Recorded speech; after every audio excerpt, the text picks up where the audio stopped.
have some responsibility here. Parents do as well, but social media companies, they're putting these products out, they're marketing them to kids. They need to do that in a reasonably safe way, and that's essentially our litigation theory. So that was certainly helpful to have him come out. He gave some interviews to that effect. That first quote there is sort of the theory of the case a bit, that, you know, if we expect manufacturers of other products and services and platforms to do that all in a reasonably safe way and to be transparent about how that works and provide appropriate warnings, we should require the same thing of these tech companies. It's like I said this before, but I want to emphasize that our goal is not to shut down social media. You know, and we don't think social media is the sole cause of all negative impact, things negatively impacting youth mental health. That's not it.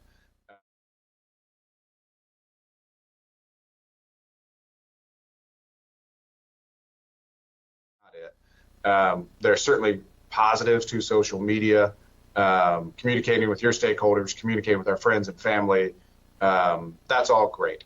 We simply are alleging there are certain aspects of the programs, of the platforms, that are designed by psychologists at these companies to attack the vulnerabilities of youth, to be as addictive as possible, overly so, well beyond any benefit that the products could provide. And we're certainly not after people's First Amendment rights or chilling speech. And the judges. And I'm beginning to see the mental health on it, and where they say it's designed to be addictive. I'm a believer in parents need to parent. You need to keep an eye on your child. But as an adult, I found myself recently subject to an algorithm that is just bizarre. I watched the video, Bohemian Rhapsody, okay? And it was great video and great music, and I'm going, you know, I never paid attention to them. So I went and looked up the life of Freddie Mercury. Big mistake. Freddie shows up on all my anytime I go on Facebook, and I like the music, so I started clicking. You know, yeah, let me hear the music.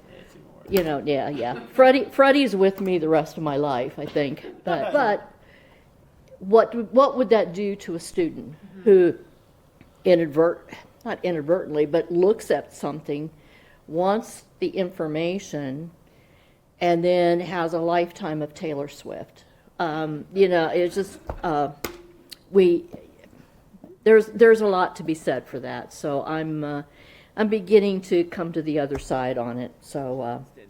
I mean, I think I'm right in this, but didn't Coke have some kind of addictive substance in it when it was first created?